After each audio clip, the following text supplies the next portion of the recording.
Hey popcorn junkies, you up for a horror trailer? Do you like horror? Come on.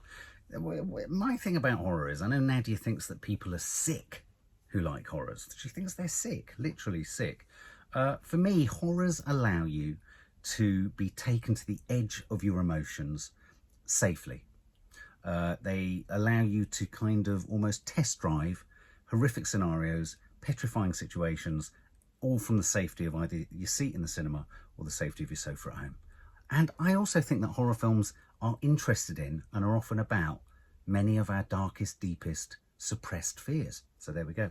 Anyway, this is a trailer for Hellraiser. Hellraiser is being remade. Not entirely sure if it's a reboot, a remake, or whether it's film 10 or 11 in the series of Hellraiser. I remember Hellraiser coming out in 1987. It was written and directed by a chap called Clive Barker. I remember being at school with a girl called Margarita who was absolutely obsessed with Hellraiser. And of course it stars the character or monster or creature or thing. Is he a Cenobite or something? Leader of the Cenobites. Pinhead. And I was fascinated by Pinhead. In fact, I think somewhere in here I have a Pinhead. You know, his face is kind of cubed and he's got pins in it. There's sort of sadomasochism in there. There's sort of the whole pain pleasure thing going on. So there's a bit of body horror is inherent in Hellraiser. So the fact that a new film's being made or has been made is kind of exciting. This is trending quite a bit on YouTube. It's obviously got quite a following. So I'm going to check out the trailer for the new incarnation of Hellraiser. And it will be interesting to see who actually plays Pinhead. And how does Pinhead come back? I also remember there being a curious cube. Was there a sort of like a Rubik's cube, but it was something that opened, and it felt incredibly imaginative in the mid-80s. It was sort of around the time of the Never-Ending Story and all that kind of stuff. It felt real, you know, the proper props and not too much bad green screen or anything like that. It felt real, it felt creepy, it felt weird. So let's check this out.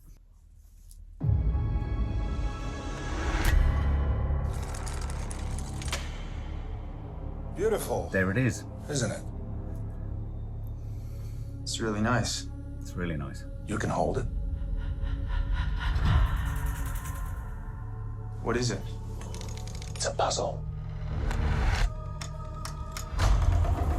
And it's almost finished. A secret Keep door. going. So if I solve it, do I get a prize? I do.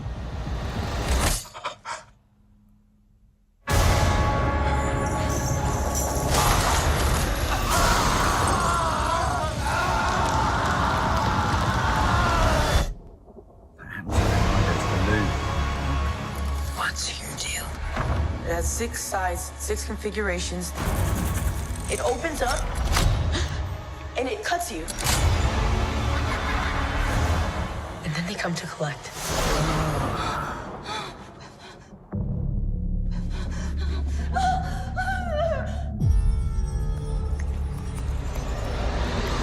It's time. Greater delights await. We wish to see you proceed. Feed it.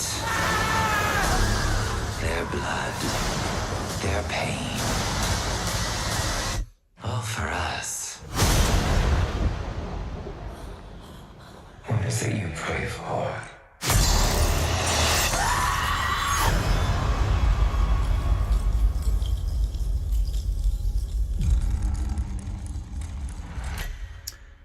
Okay, one major issue there. Pinhead looks like he's had Botox. What is with the artificially smooth skin? I think one of the things I liked about the original Pinhead was that these were pins in what looked like a real head, a sort of average 50-year-old head with flesh and bone, whereas he looked too smooth, did he not? Did he not look a bit too sort of airbrushed? Almost like an Instagram filter. So he wasn't as rugged. He was almost too pristine, too clean. I liked the other figures wandering around in the corridor. I liked the idea of an incredibly complex cube that's a puzzle that flicks out blades that makes you bleed, and when the blood goes in, they come to collect you. I think it's a brilliant idea. It's the same idea from the originals. But for me, and also a bit risky, no, showing Pinhead in the trailer. Maybe refer to him, maybe have him as a shadowy pinny thing down the end of a corridor. But to show him, curious. I'm going to watch it. I'm still going to watch it. I fancy a bit of 80s nostalgia. But Pinhead looks definitely like he's had some Botox and some sort of facials